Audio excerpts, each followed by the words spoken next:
Our dear beloved Creator energy is here and now with us. We know that in this energy we are protected and directed. We pay extra close attention to the feeling and the information that we allow to flow into our awareness at these shifting times. This is a powerful transition from dark to light. We are the assembly of the people, and we are assembled to do the work of the people and for the people on Oregon. As we do not accept authority of any other over us, we hold no authority over any other, but that we request and urge others like us and unlike us to join in this battle by learning what is at the root of this battle. We must stay undivided. We must unite. That they study the way we have found to address and win this fight for the light over darkness is our imperative, for the protection of our freedom, and for the recognition, defense, and tenacity of our God-given free will. We are of God. God is within us. No separation therein. And so it is. Thank you, Charlie. My pleasure.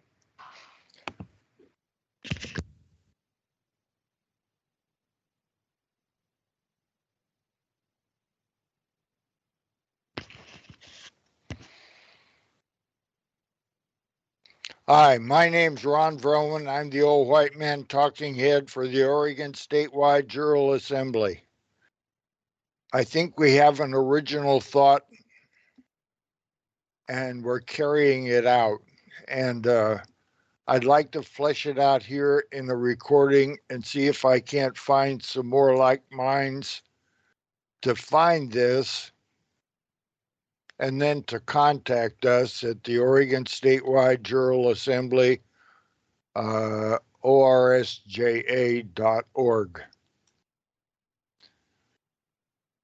The premise is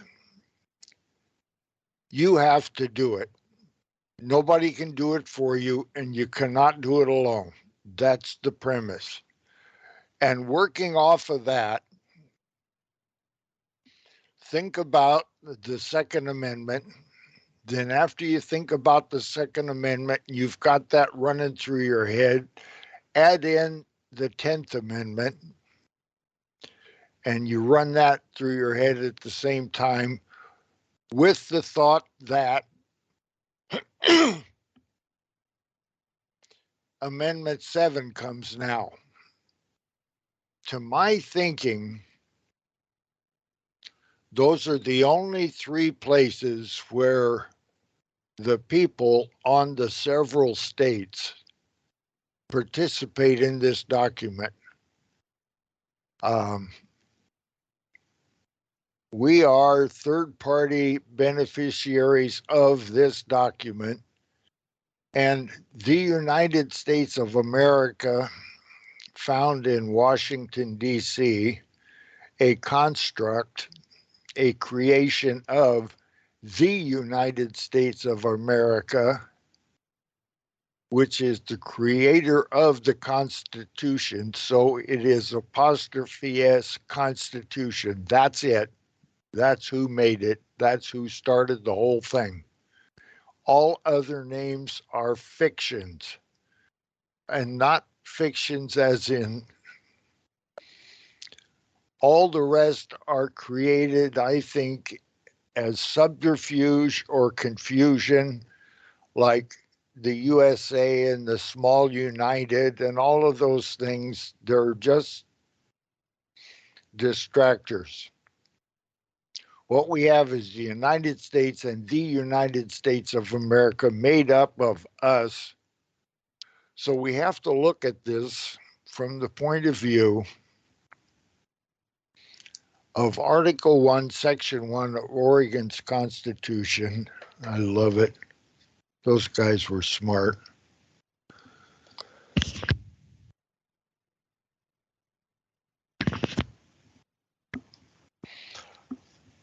Article 1, Section 1. All free governments are founded on their authority. That's our authority. There is no other authority. Now comprehend that. And we have to assemble to do that. So let's suppose that all of us have a motivating reason to do something. And then let's suppose that we're all trying to do something that's for the betterment of ourselves and everybody we know. And we want to take this out to a constitutional Republican form of government, which we are guaranteed. And the guarantor of the guarantee is ourselves. There is none sovereign over us. Flesh, blood, no all caps. So that group of people is where all power is inherent. Getting somebody to wake up to the fact that, yeah, that's true, and you have to be there and you have to comprehend it, and that has to be done by yourself. So then I'm thinking, what if people have a specific job to do and they're supposed to do it right now to the very best of their ability, all they can do? And I'm an old sailor from the United States Navy, a brown shoe sailor. That's naval aviation. The chiefs and the officers wore greens, just like the Marines. Different from the black shoe Navy, which is Ray, a destroyer sailor. We're of an age. But in any case, back to having that thing that you must do to the very best of your ability that only you can do and nobody can do it for you. That's the way the cards were dealt. And I think of a guy from the history of the United States Navy, and he was a destroyer sailor. And he was commanding a squadron of destroyers. Destroyers are an army, an armored, lightly armored ship, 5-inch, something like that. And they spend half their time underwater when the seas are big. And anyhow, there's a fleet, huge fleet, like 3 aircraft carriers and battleships and cruisers and destroyers and submarines, and they're going out to fight the Japanese. World War II. A real conflagration. My parents' war. And they were doing it for a good thought. It was. However, it was brought about. We did not attack the Japanese, they attacked us. And we just carried it out to the best of our ability. And we are really good at making war. Our leaders are not worth a shit. That's our fault. Anyhow, backing up.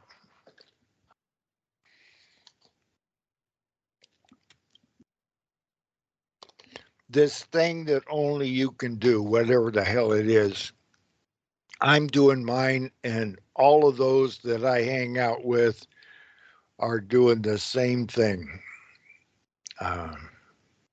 Working hard at it. Met some great people yesterday. We went to a rally in Salem by the Proud Boys. That's an interesting group. A small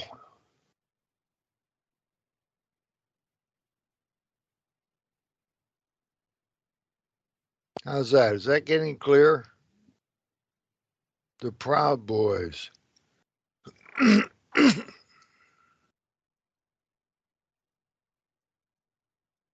I like them, my kind of guys, really. Met some good people. In any case, backing up to that thing you have to do, whatever it is.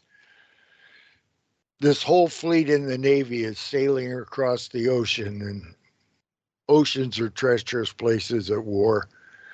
The enemy lays down a bunch of explosives floating in the water, made big iron balls, and when you touch one, they explode and blow up your ship. And they had spread a bunch out in the ocean in front of the fleet. And we knew they were there. And then the commander of the fleet asked the destroyer commander for his squadron to take a position in front of the fleet. And Arleigh Burke. And his choices were to get where he needed to get to be in front of the fleet to do battle with the enemy, was to take his squadron through the minefield rather than go around. He was too far. So they're going through the minefield, and the admiral sees it, and he's wondering, what the hell's going on there?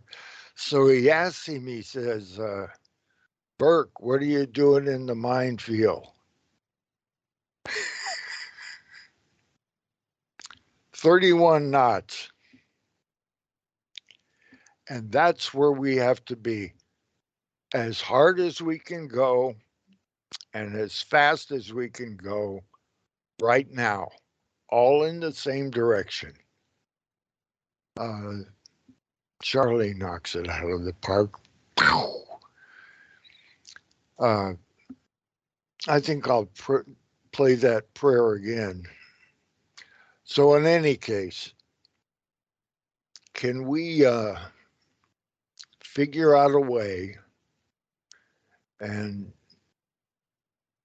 we'll volunteer to be the clearinghouse, and this is for Oregon, and we'll cooperate with anybody on Oregon or off of Oregon, within or without. We have a court.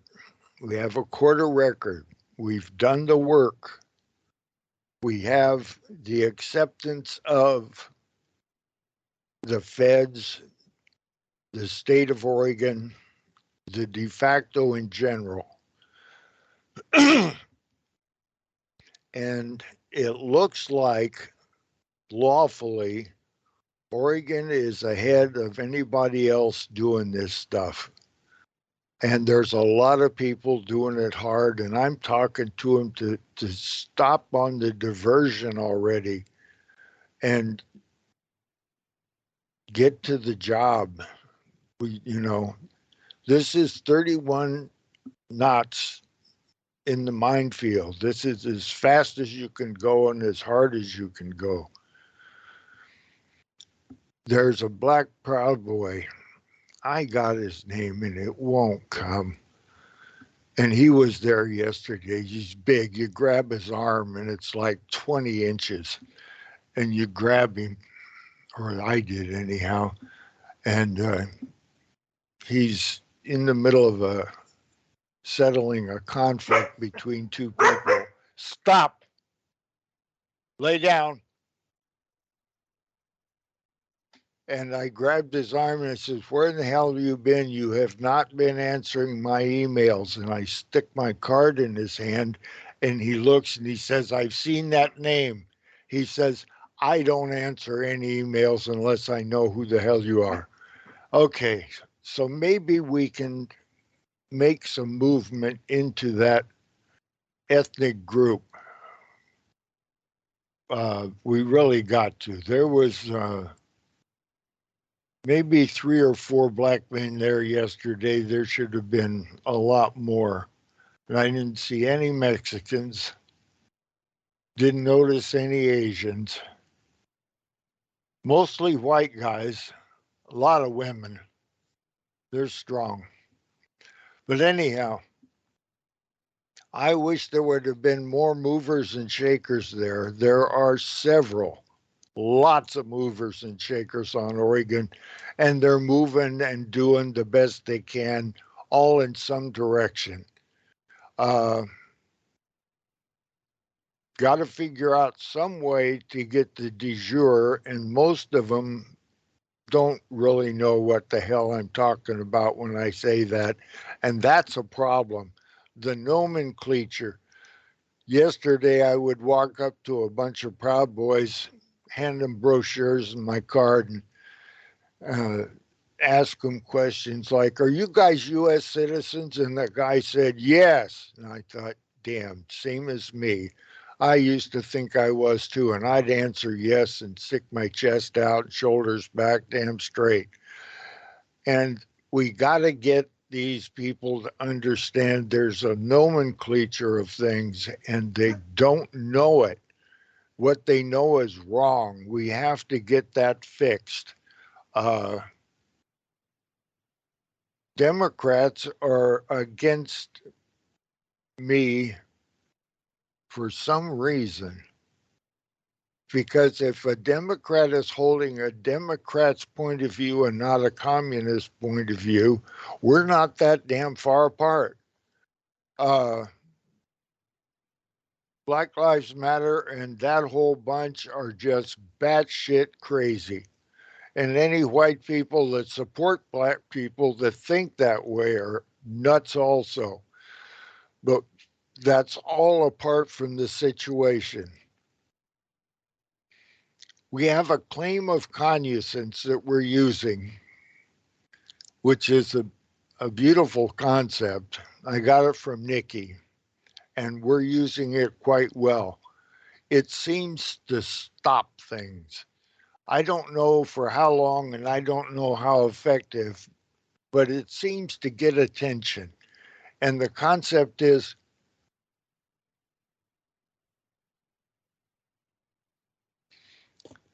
from one court to another. So if there's people in jail and we have a court, which we do, that court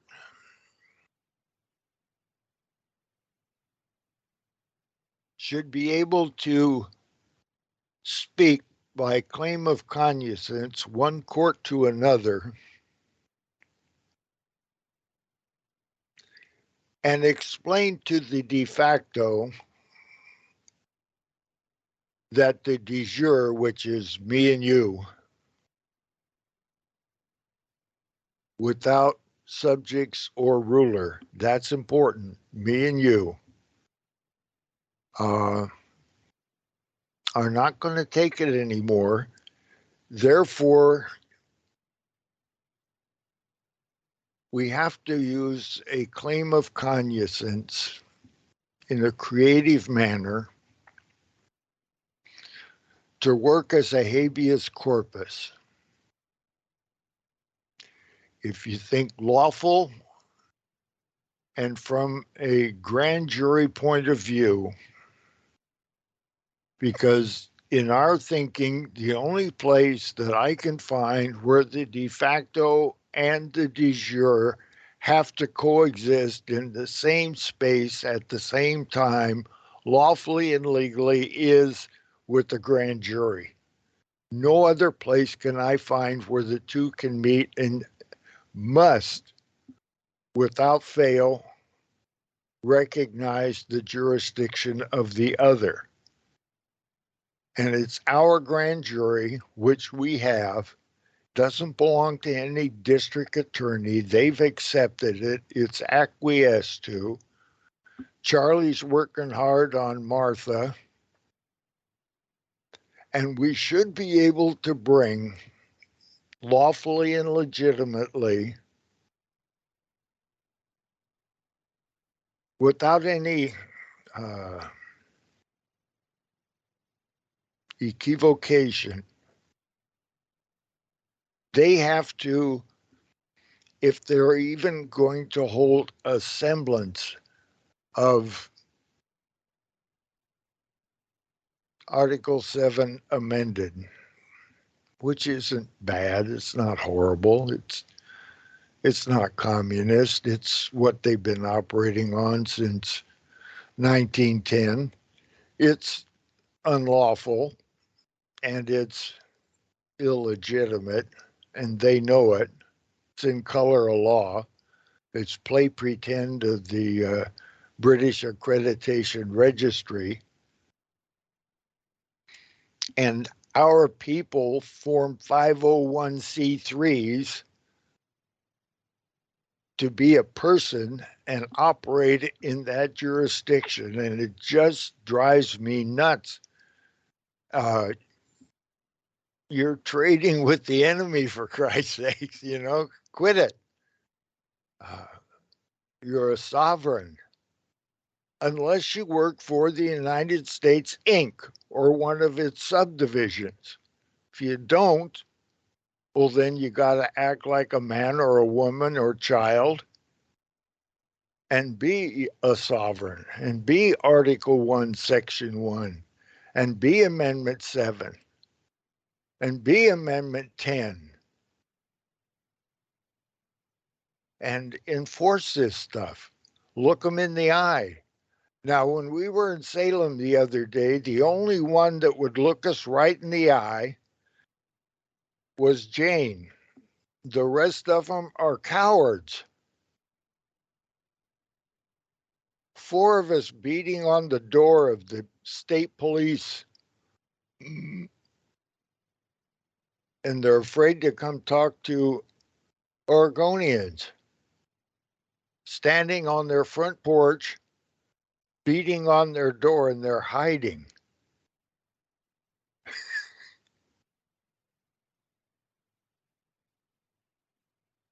Did you read about the police review of the gathering in Salem yesterday?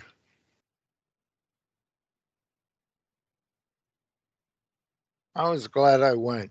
Anyhow, we have to figure out a way to work this together. There has to be a way that we can meet, and we have to meet. We have to assemble. You can't do this by telephone. You can plan and talk and write speeches and record videos and do all that stuff digitally. But you have to go to analog and actually do the work. And I was proud of the Proud Boys yesterday. Anyhow, figure it out. We have to do it. I don't know how else to get you to do 31 knots in the minefield. I'm looking for the motivator. So thank you. I'm out. Thank you, William.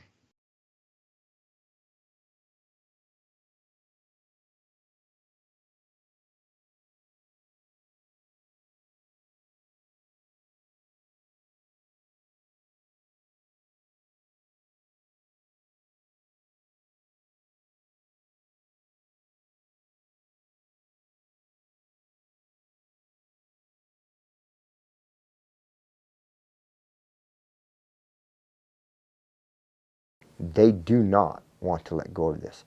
They do not intend on losing here. And we do not intend giving it back to them. And then the bullets started flying, and then he jumps out of the car, and he's got both his hands up. And he got out of the car, and he had his hands in the air. He's like, just shoot me then. This is what you want, to shoot me.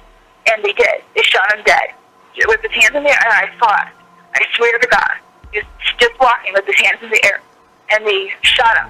And they shot him dead, and then after he was down on the ground, they shot him 3 more times.